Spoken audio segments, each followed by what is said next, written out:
monetize na po ang in-stream ads dito sa page natin.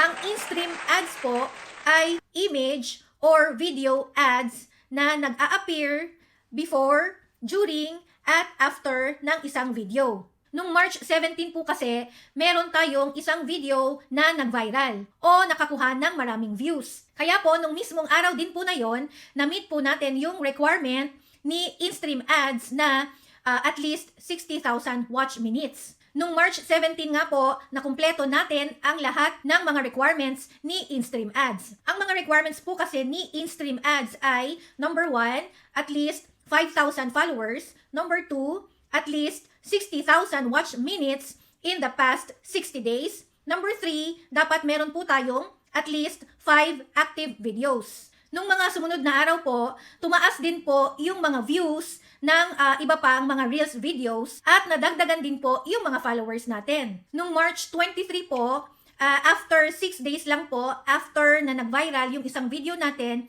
ay nabigyan po tayo ni Meta ng ads on Reels. Sobrang nagulat po ako dito na nauna po tayong mabigyan ng ads on Reels. Ang ine-expect ko po talaga dito ay una tayong mabibigyan ng in-stream ads. So, eto na nga po, after 2 weeks, nung April 5, naka-receive po tayo ng invitation galing kay Meta na pwede na po nating i-set up ang in-stream ads. Ang nakalagay po doon ay maghihintay po ng 2 weeks kung maaaprubahan po tayo sa in-stream ads. So, medyo mahaba-haba po talaga yung 2 weeks, kaya habang naghihintay po, may halo talagang excitement at kaba.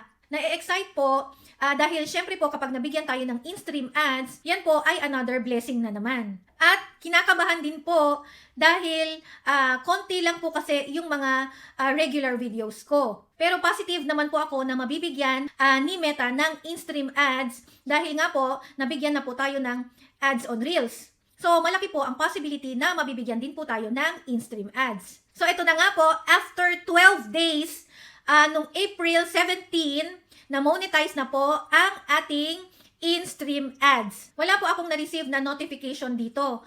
Nung chinek ko lang po yung monetization tool ko, doon ko po nakita na active na po yung in-stream ads. Gusto ko rin pong i-share sa inyo yung na-discover ko based sa aking experience. Nalaman ko po na yung mga watch minutes na nakukuha natin sa mga views natin sa Reels videos ay counted din po sa requirement ni in-stream ads na 60,000 watch minutes. Tip number 1, sikapin po nating mag-upload ng mga videos palagi.